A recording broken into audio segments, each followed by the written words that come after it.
everyone. Hello. Here I am in Tampa, Florida. To my regular viewing audience, this is Leilani Cawthon, the CEO of Learning Council News Media and Research. And I'm here in Tampa, Florida with, first up, I'm going to say your name first, Dr. Ann Hembrook, Yes. Area Superintendent, Marion County Public Schools, Florida. Yay, you're here. Thank you. And Dwayne Weeks, Chief of Technology and Data Systems, Lake County Schools, Florida. Good to have you.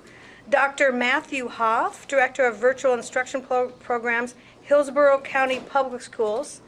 Yes, and a lot of tart comments already made today, so I'm looking forward. Towards me. Yeah, yeah, oh yeah, okay, I got it. Yes. And then Ryan Moody, Principal from Oak Park Elementary School from Hillsborough County Public Schools. Yes, ma'am. Yes, good to have you. Thank you. Principal of the year last year. Principal of the Yeah. year. That's- Were you? Yes. So you're awesome sauce. Where's your cape? I'm so, we got to have that too. I yeah. spread the love. Oh, with you my spread the team. love. Okay, well, good. Well, we're going to have a good conversation today, and then we're going to open it up to questions from the audience. I'm going to start with sort of framing because my friend here, Ryan Moody, wasn't here for the early moment when you guys all got, and you weren't here either, when you got the data, huge teacher shortage, massive loss of students to any kind of alternative known to mankind, a sort of consumerization of learning phenomena going on, a desire for extreme personalization, like my own path, like why do I have to be with all the other kids, but also a social and emotional problem. Okay, but you kind of got to split those two things, right? It's not like I want to be with all the kids all the time. I want it to be purposeful activity. It's going to be fun. Hopefully it has AR, VR in it, or drones or something fun like that. There's so many pressures right now that the Learning Council views it as trying to drive this piece of coal into a diamond, right? What are we going to be on the other side of the coin? Okay, there's a lot of different viewpoints here. This is going to be a fun conversation. And you can sort of take your own angle on this, but my first question is the model and those pressures. I'm not going to say where is it headed. I'm just going to have you talk from your viewpoint about the model and the pressures right now. You look like you're ready to rock. I mean, I'm just listening, but yes, I'm ready. Okay, you're first. Yeah.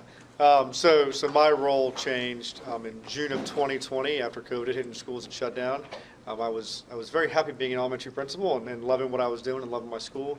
The superintendent tapped me to run over the virtual instruction programs, which, being an elementary principal, I really didn't know what that meant. And I asked if he was asking, and he said he was telling me. So so I'm here 3 years later. That's where I am.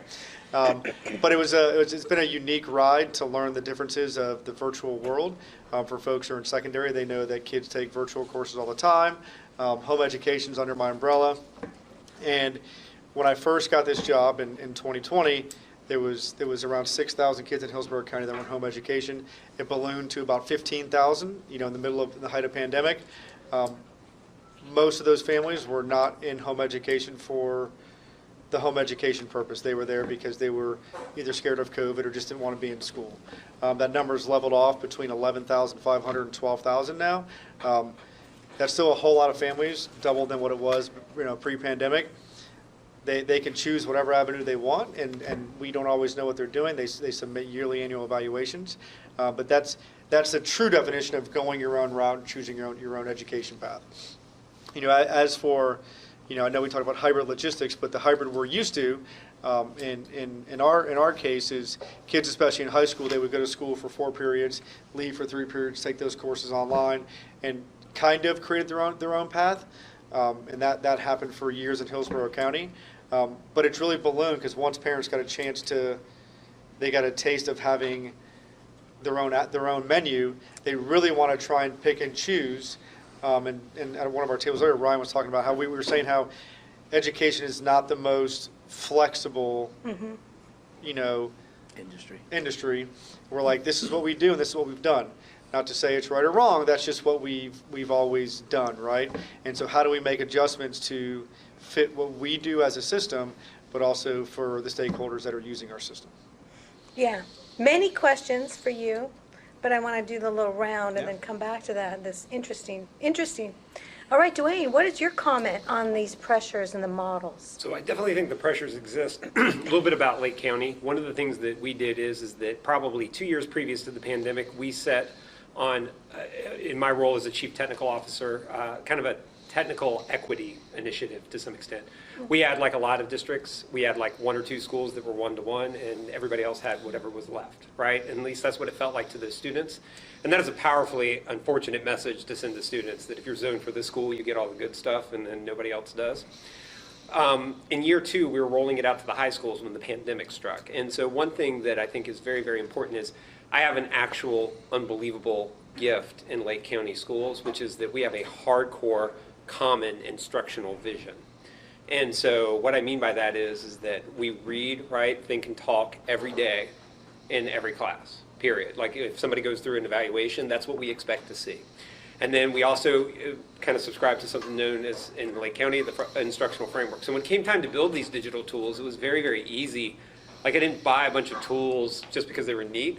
I bought tools because they worked hand in hand with instruction. Boom, the pandemic hits, and then we all go completely digital. And so the question is how do you rebuild that, right? Like now that it's over, now that things have normalized, I'm unbelievably grateful because it's the first year we've not had a variant resurgence that has wiped us out or set us back like we did this time last year. We were all worn out from Delta or Omicron or whatever they were up to at that particular point. And I guess the thing I was going to say is that like we are leading the work by returning back to that core instructional vision. So when we talk about the flexibility, it is kind of a curiosity because I feel like if we would have abandoned, we were one of the few districts that was unbelievably disappointed that we could not take the test the year of the pandemic. We had seen things in the progress monitoring that were going to lead us to believe that we were going to have an unbelievably successful year, and then school collapsed, right? And so I guess the thing I was going to say is that I think in our particular case, the options are there a little bit. Like we do have more kids in our virtual program. That part is true. The state has kind of dictated what we can offer as far as hybrid learning and things of that nature, or what we rather can't. But I guess the thing I was going with is that I think for us, it was a path to leading back and continuing on that work. It is possibly the hardest path because we understand putting these things like attendance and discipline and everything else back into the bottle is a little difficult post-pandemic, but we are making progress. Yeah, it's an interesting thing because really what we're talking about, what before the two of you guys got here today is that the change that's coming is an extreme flexibility driven by the same sort of level of logistics that gets a FedEx box anywhere in the world in 24 hours. And the ability to drive that down to a completely individualized schedule is mind-boggling to even think about, but technology can do it. When you have lived in the model of Carnegie units, everybody rolling down the manufacturing path, chink-a-chink-a-chink-a-chink, right? I mean, this conversation goes really deep, so I don't want to sort of spotlight you too much on it because there's levels above this conversation that we want to talk about as a research institute that get into that humanity side we've only touched on today, because there's definitely a human side to this. The tricky thing we have as a challenge, and then I'm coming to you, is balancing tech with human. We're saying up this tech, hardcore, needs to be really clean, matrix it out, build it, lock it, make sure it's using all the right stuff, and then examine how you use humans at their perfection, right? Like, teacher doesn't need to be doing everything. Let's lock in what they do best. So, well, I would say one thing just as a quick sentence, and then obviously you got to go.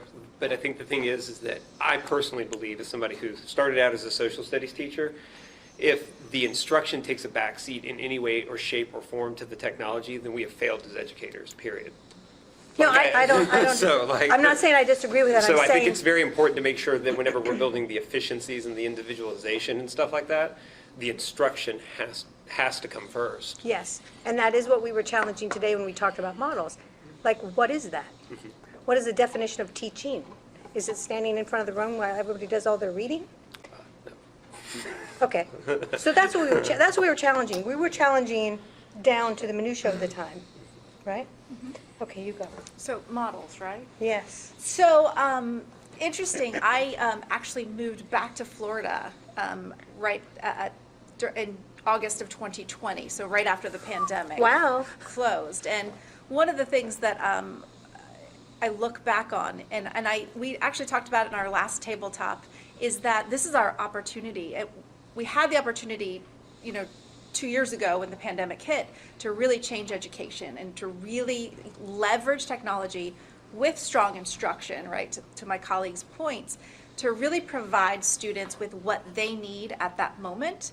The challenge is that every district is at different places in either access to digital technology or access to teachers, or teachers' ability, what's their knowledge level of technology and how do they use that? So I'm from Marion County, and Marion County has pockets in the district, in the county, where even with mobile hotspots, you cannot access internet capability. And so that's a really, really big challenge. And so how do you, during the pandemic, they really struggled of how are we providing instruction to our students. And so I think one of the things, we still have the opportunity, like I said, to make this happen, but it's going to take a lot of collaboration across districts to learn from each other, but also listening to all of our stakeholders, our parents. What are our students, what are they saying? What do our teachers say? What's their level of comfort and ability, right? And so I think that's how we can move forward, but we have to chunk it, but still providing strong instruction at the same time, because our kids need that. Yeah, it's a change management moment. It's definitely it's a moment. And a lot of people are just, that's all I'm asking for agreement on. We're in a moment, and something's happening, and it's not the same. Where's it going? Okay, you go. So these a little different perspective. I'm still on a school site, and with that, an elementary school site. So that could be much smaller than most secondary schools. It's also more fundamental than, although, because I feel that's most important, so that's where I'm at.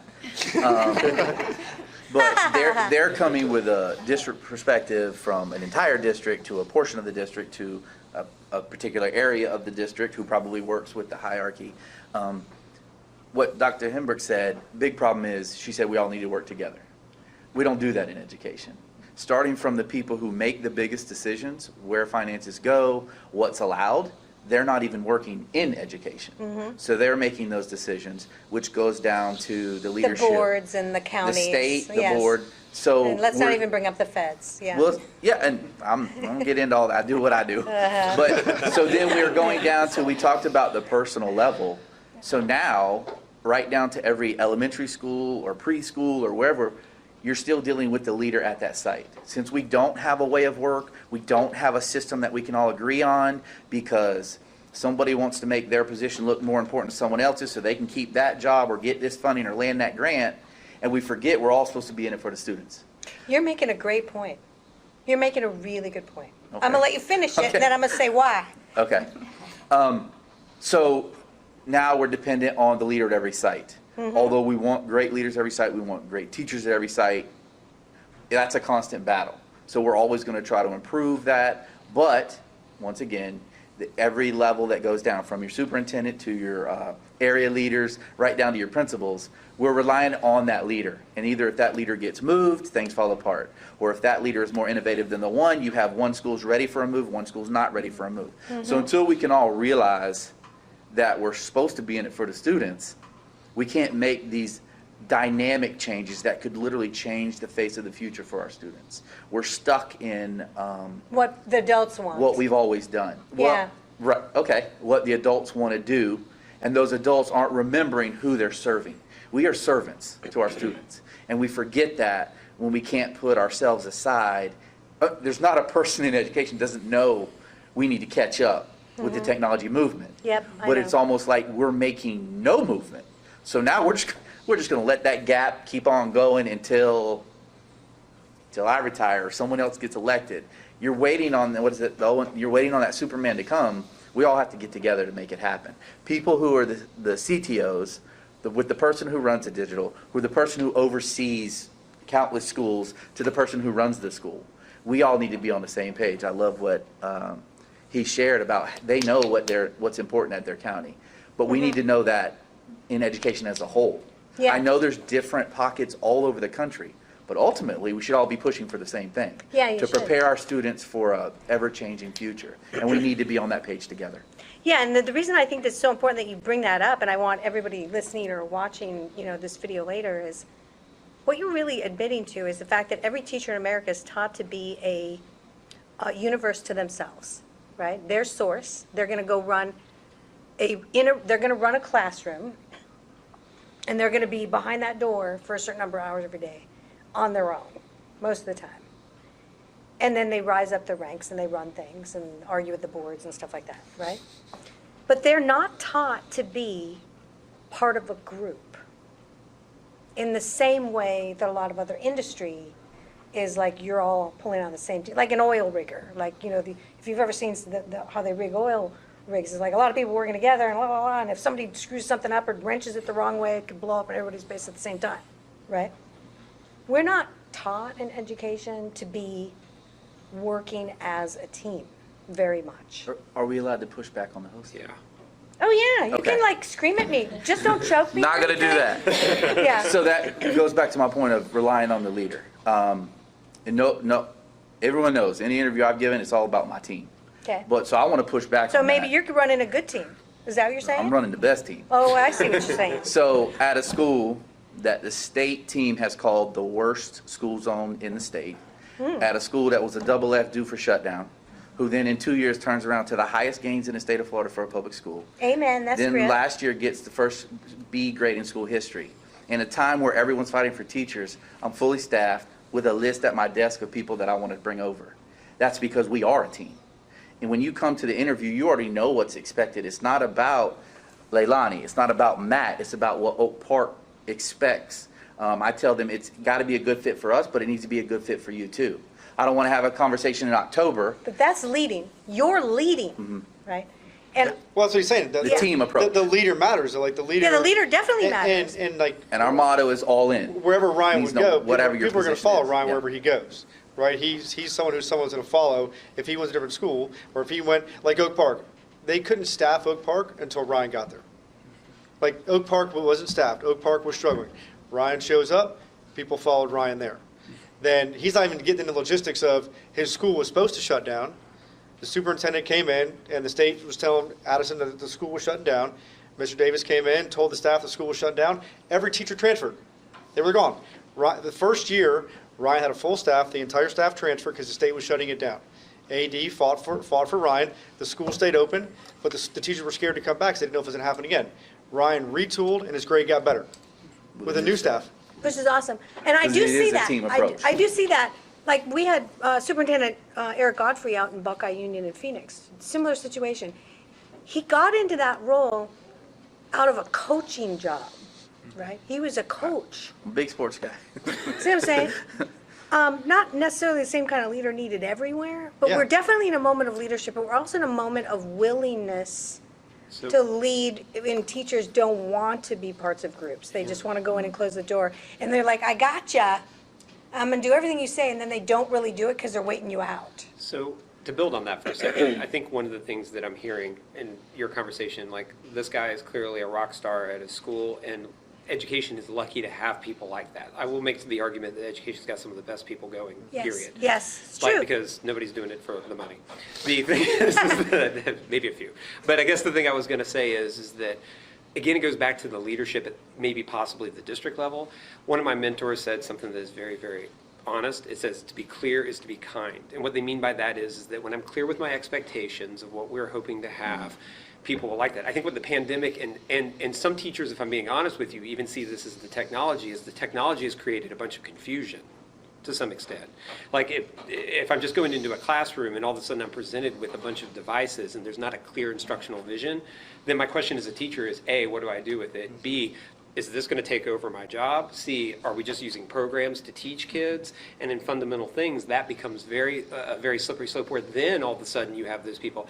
I think teachers by their nature, through PLCs and things of that nature, tend to be much more collaborative than the slightly stabby world of private industry, if I'm being honest with you, for what I've seen in some cases. Like, we build teams, we work with those teams, and things of that nature, and that's all generalizing. But I guess what I'm saying is that I think it's very, very important, like, if there is this moment that you're talking about, which I agree with, and the change of the flux of the pandemic and digital learning and all this stuff, it isn't coming on the district to set a clear vision of what this technology is going to do, those expectations, and then what we do to support teachers getting there. Otherwise, I fear that we blame them a little bit, not that anybody is, we blame them a little bit for saying, well, they go into a room and they do whatever they want to. I feel like, just like whenever a kid would fail my class, I felt like I failed that student, like if a teacher fails, I feel like we failed that teacher. Now, that may not always be the truth. There's some interesting teachers out there. But I guess the thing I was going to say is that that's my charge, right? Is Yeah. if somebody goes, this technology isn't doing what it should be doing instructionally, then I'm going to get with my instructional technology facilitator team, and we're going to work on supporting them. And I Yeah. think that's important. But I think it's a big connection there too, is like IT and teaching and learning should not be in isolation. We talked about silos a lot, and traditionally, IT's over here, doing their own thing, and then teaching and learning's over here.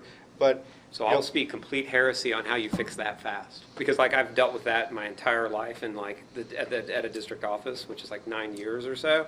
That changed when the instructional division evaluated the CTO.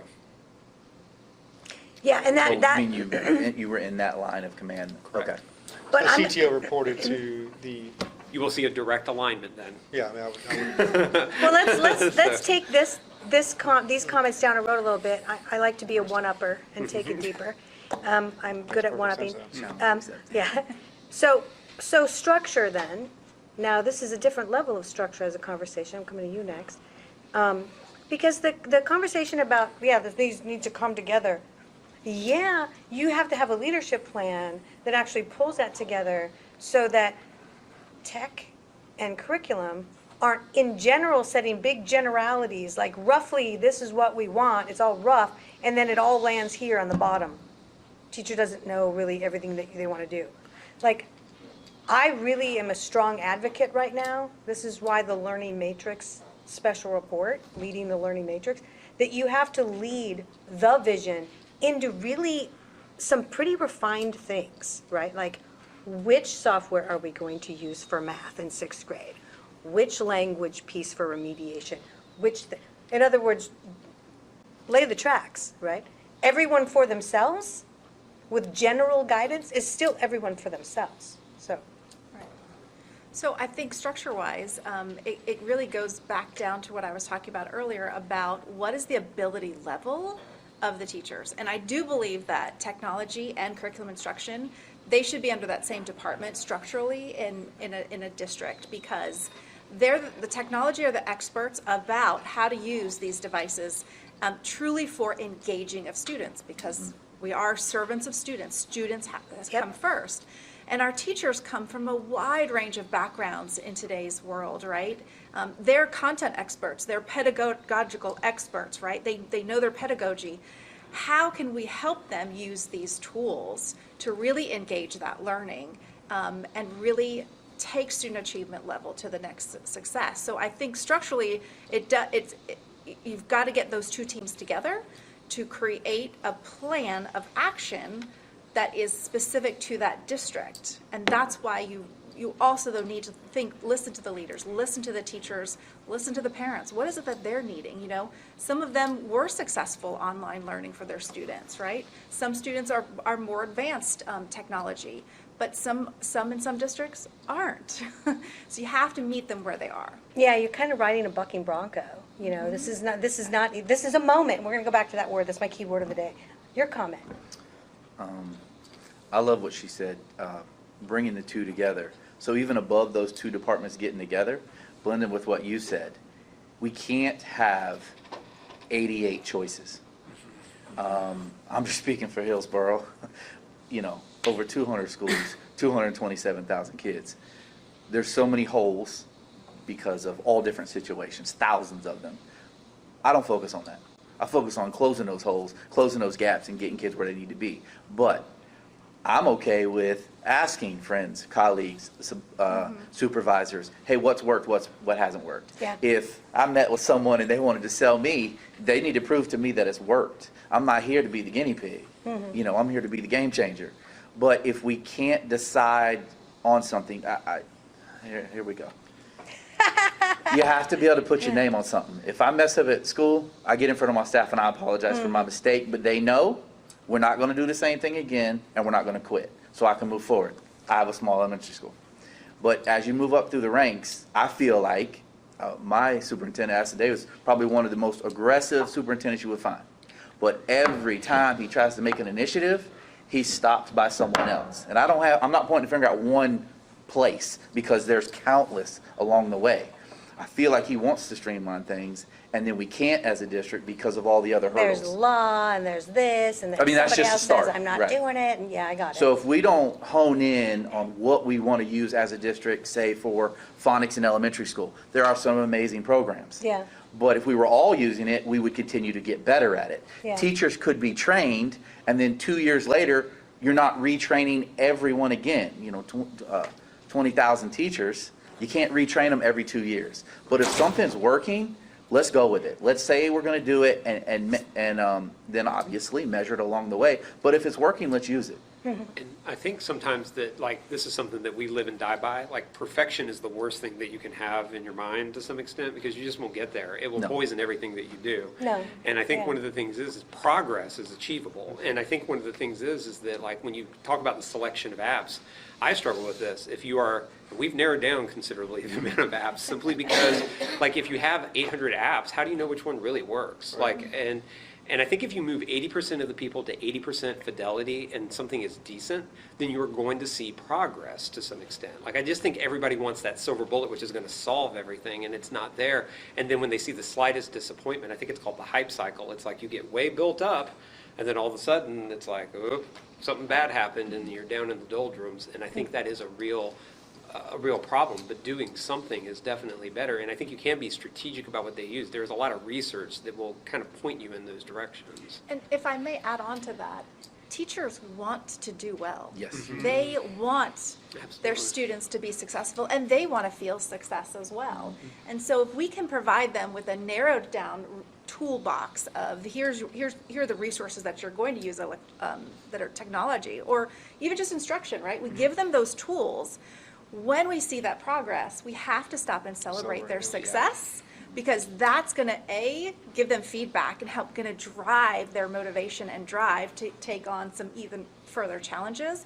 And that's really critical. Our teachers really want to do what is right for kids. And not only that, to both your points, they want to know what the expectation is, right? Yes. If the expectation is we're going to use, to Ryan's point, this phonics program, right, and we're going to use this for 3 to 5 years, but they know, like we talked about in several of our groups, I'm not going to buy into this program because in 2 to 3 years it's gone anyway. So why am I going to? I'm going to do just enough to say, yeah, Principal Moody, I did it. I did it. Doing it. But if Ryan shows the energy for it, his teachers will. And if it comes from IT and teaching and learning and from the area And it's superintendent and it's supported, and you know that if things don't work, it's going to get fixed.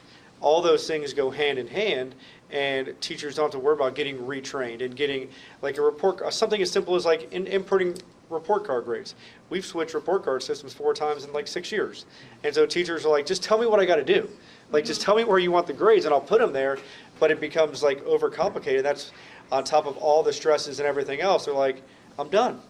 Right. And that's the scary part. Like, back to the teacher shortage thing, it's a real deal where we've only got 70,000 graduates for 500,000 positions. Yeah, what's the straw that broke the camel's back in that instance? Well, this has been a really great conversation. We are almost at time, and I want the audience to throw out questions where I can rapidly have each of you answer in a short period of time. This is a drill, people. So, That's all I want to say. questions from anyone that they can answer quickly. What's something you're most proud of, and what do you want to accomplish before you do something? Are we all going to answer? Well, if I ask you to ask about how proud you are, but you, let's do it. Let's do this thing. Okay. I mean, most proud for me is easy. Being moved to a school after only 2 years as a principal, the confidence that was bestowed upon me to then change that school and take it to a level it's never been before. That's by far my most proud moment. Number 2 was this year we had the Teacher of the Year come from a school that a couple years ago nobody knew existed. They didn't want to go there, to now have the Teacher of the Year. And my ultimate goal is I want to change the whole game. I want to fix public education. There's times and there's callers that want to take you away, but in the end, it brings me back is if I'm not going to do it, who is? So I'm that's what with you. keeps I'm me on your going. team already, just so you know. I'm there. Okay. Okay, good. And Well, he stole mine, because honestly, my proud, Hey, come on, we need to be in it together. both of those are my answer. I'm most proud of the fact that I'm in public education, and my next goal is not to leave public education. I get asked a lot from my family, like, why are you doing this? It's just what I was meant to do. It's what I was called to do, and I know that I'm making a difference, and I know now and in the next probably 10, 15 years, it's gonna get even harder, but I'm not ready to walk away yet. Good for you. I think for me, it's leading a group of an IT department that understands how important the instructional piece is, and kind of bear hugging the instructional division and being aligned with them and making sure that what we're doing is ultimately giving students the classes that I would want to be in, something that is collaborative, something that is not just kill and drill, or some of the things these other apps are. I think my goal is to see it go further. Like I said, the pandemic interrupted our work, but it won't keep us from our goal. Like, I don't believe that. My greatest thing was being principal at Canal, and Teresa was my principal coach there, and working with my friends Ryan, and just being a principal was my ultimate goal. Then being in this job now as a district-wide opportunity to work K-12, being from elementary, is just a really cool thing to see high school. I don't ever want to be a high school principal. That's not what I'm saying. I'm just saying it's a cool experience to see K-12, see kids. To be on the stage during high school graduations, to see from when they came in pre-K to now see them walk across the stage, it's a really cool thing. And I think in elementary sometimes we don't ever get to see the ending of it. But we know we send them off to middle school and we never get to see that ending piece. Long term, just to, Ryan and I are here forever, and we're born, Brian's not born here, but he's been here, and just to keep the change going at a larger scale, being in a district job, and hopefully my change ability can go to a job beyond this and keep making changes for kids. Good. Love it. Let's give him a big round of applause, everyone. Thank you, thank you, thank you.